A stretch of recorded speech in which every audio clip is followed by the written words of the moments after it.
본 영상은 레이스, 체크, 줄무늬 등의 연속된 무늬를 가진 천을 이용한 저고리 제작 영상입니다.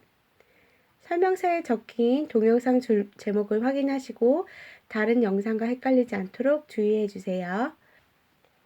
기존에 기본 저고리 제작 영상이 있는데 이렇게 또 따로 기본 저고리 제작 영상을 올려드리는 이유는 정말 작은 차이 때문인데요. 원단의 무늬가 옷을 만들었을 때 하나로 이어져 보이도록 작업하게 해드리고 싶어서거든요. 그래서 이렇게 별도의 영상을 만들게 되었어요. 사실은 그냥 기존 기본 영상을 보시고 만드셔도 아무 문제가 없답니다. 그런데 이렇게 하면 조금 더 예쁘게 만들 수 있는데 하고 생각하다 보니까 그냥 못 지나치겠더라고요. 혹시 영상을 확인하시고 기존 기본 저고리처럼 만들기를 원하신다면 기존 영상을 보시고 작업하시는 것도 무방합니다. 자, 그럼 내용물을 살펴볼게요. 겉감과 앞감, 그리고 깃심 3장, 섭심 2장, 고름감과 고름심 2장이 들어있습니다. 그리고 레이스 저고리의 경우엔 동정을 둘러줄 레이스 끈이 별도로 들어있습니다. 옷감 중에서 고름감의 안쪽에만 스티커가 붙어 있어요. 한복천은 소재 특성상 안과 바퀴 잘 구분되지 않을 수 있어서 안쪽에 스티커 붙여 놓았습니다. 당연히 사용하실 때 스티커 제거하시고 사용하시면 됩니다. 마지막으로 스냅 단추 2개가 있습니다. 하나는 사용할 거고 나머지 하나는 여분입니다. 내용물이 모두 들어가 있는지 꼭 한번 확인해 주세요. 이번엔 필요한 준비물을 확인해 보겠습니다. 다리미와 화면에는 없지만 다리미판이 필요해요. 그리고 실은 천이 밝은 색이면 흰색, 어두운 색이면 검정색이나 회색 등 가능한 천색에 맞춰서 사용해 주시면 됩니다. 저희는 바느질이 옷 표면에 나타나게 할 게 아니라서 약간의 색 차이는 크게 상관없지만 밝은 천에 어두운 색실을 쓰신다면 다 만들고 실이 비쳐 보여서 보기 싫을 수도 있으니까 그 부분만 주의해 주세요. 그 외에 긴 자, 잘 드는 가위, 바늘, 스친핀, 그리고 마지막으로 열펜이 필요합니다. 열펜은 천 위에 그림을 그리고 다리미로 다리면 그렸던 선이 사라지는 펜이에요. 한복생활 옷봉과 DIY 키트를 구매하실 때 함께 구매하실 수도 있고 문방구에서 판매하는 곳도 있으니까 가까운 문구점에서 구입하셔도 됩니다. 저희 거는 열펜이라기보다는 열사인펜이라고 해야 될 것 같아요. 제가 사용해 보니까 열펜은 천 재질에 따라 잘 그려지지 않는 단점이 있고 열사인펜은 정교하게 바느질선을 그리기엔 조금 두껍게 그려지는 단점이 있지만 저는 사인펜 쪽이 더 나은 것 같아서 사인펜을 사용하고 있습니다. 그래서 화면에도 사인펜이 보이고요. 그리고 다른 재료들은 집에 있는 거 사용하시면 돼요. 만약 열펜 말고 초크나 초크 연필 있으면 그거 쓰셔도 돼요. 저처럼 재단 가위 아니고 집에 잘 잘리는 가위 있으면 그거 쓰시면 돼요. 다만 연필이나 사인펜은 정말 비추해요. 연필선은 잘 지워지지도 않고 수성 사인펜은 세탁시에 번지거나 얼룩질 수 있으니까 사용하지 마세요. 열심히 만들었는데 보기 싫은 얼룩 생기면 너무 속상하잖아요. 자, 그럼 본격적으로 재단하기에 앞서서 식사 방향 꼭 파악해 주세요. 식사 방향은 간단히 말하면 옷의 짜임 방향이에요. 보시다시피 옷감의 옆쪽으로 하얗게 인쇄 안 되고 짜여진 부분이 이렇게 보이는 부분이 있을 거예요.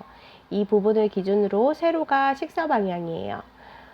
가로 방향의 경우엔 옷감이 늘어나는 성질이 있어요. 그래서 방향을 잘못 맞춰 옷을 재단할 경우에 옷을 다 만들었는데 늘어나 버리는 경우가 있으니까 꼭 주의를 하셔야 해요.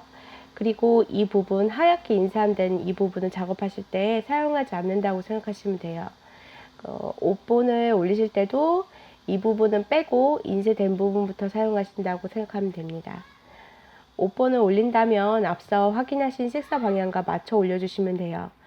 여기까지 준비되었으면 작업 전 겉감을 다리미로 다려주세요. 다리미로 다리는 이유는 제작 이후에 세탁하게 되면 수축이 되는데 이걸 최소한으로 하기 위해서예요. 반드시 다리미에 스팀을 켜고 빵빵하게 스팀을 씌워가며 옷감을 다림질 해주셔야 옷감이 줄어드는 걸 방지할 수 있어요. 겉감을 안쪽이 밖으로 나오게 해서 가로 방향으로 반 접어줍니다. 접으실 때 식서 방향을 확인하시고 식서 방향을 기준으로 가로로 접어주세요. 여기서 중요한 점은 접히는 부분의 무늬가 이어져야 한다는 거예요. 이 부분이 사선이 되면 아무래도 옷이 틀어져 보이겠죠? 그러니까 하단 접는 부분 아래쪽에 이렇게 떨어진 부분을 신경 써서 맞춰서 접는 게 아니라 이 중간에 접히는 부분에 무늬가 잘 맞춰서 일자가 되도록 접어주시는 게 더 좋습니다. 레이스 저고리는 소매 끝부분에 이 무늬를 살려야 하기 때문에 천에 구멍 난 이 부분까지 시접으로 사용하게 될 거예요. 그 점 염두에 두세요. 자, 이렇게 겉감의 반을 접었다면 그림과 같이 앞면 옷본과 뒷면 옷본을 어깨점에 맞게 올려놓고 뒷면 옷본의 팔 끝에 천의 끝 무늬가 잘 이어지도록 위치하도록 합니다. 그리고 노란색으로 표시된 그 부분에 가이드점을 찍어주세요. 나중에 이 가이드점을 기준으로 옷을 제작하게 될 거예요. 그런데 주의할 점이 있어요. 우리가 현재 사용하고 있는 레이스 면천은 굉장히 얇아서 이렇게 그림을 그리게 되면 잘 비쳐 보이게 돼요. 그래서 열펜으로 완성선들을 표시할 때 천 안쪽에만 그려주도록 할 거예요. 열펜이 아무리 다리면 지워진다고 해도 기온이 내려가면 다시 나타날 수가 있거든요. 그래서 본인만 알아볼 수 있을 정도로 옅게 표시를 해주는 게 좋습니다. 그리고 화면의 그림처럼 뒷면 옷본의 등솔과 앞면 옷본의 중심선이 연결되도록 위치한 상태에서 섭쪽으로 10cm를 띄고 사파처럼 파란색 선을 그려주고 재단합니다. 그러면 두 장의 천이 재단되게 되겠죠? 이제 남은 겉감천에 키트에 들어있는 기심을 놓고 기 두 장을 그림처럼 잘라주세요. 이미 시접을 포함한 사이즈로 잘려져 있어서 따로 시접을 그리지 않고 심 사이즈 그대로 자를 거예요.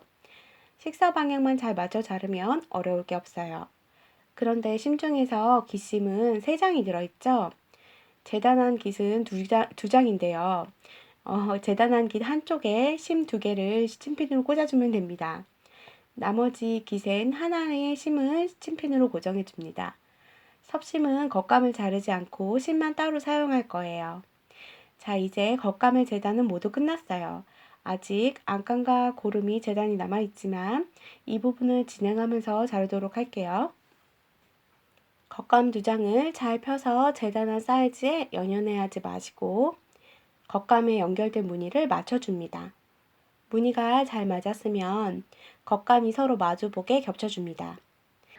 저고리 만들어 보는 게 처음이라 명칭도 낯설고 어색할 거예요. 하지만 저랑 영상 보면서 만드시면 점차 익숙해질 거예요. 제가 지금 사용하고 있는 명칭은 전통 저고리 명칭이 일부 있고 일부는 여러분이 익히 아시는 명칭을 섞어서 사용하고 있어요. 예를 들어 소매 아랫부분은 원래 명칭이 베레이지만 처음 들어보시는 명칭이 너무 많으면 만드는 것도 바쁜데 명칭 때문에 너무 헷갈리실 것 같아서 익숙한 명칭으로 대체가 가능한 단어는 바꿔서 부르고 있습니다. 그래서 제가 부르는 명칭이 전통 저고리와는 조금 다를 거예요. 그러면은 예쁘게 완성된 저고리 생각하면서 다음 영상도 확인해 주세요.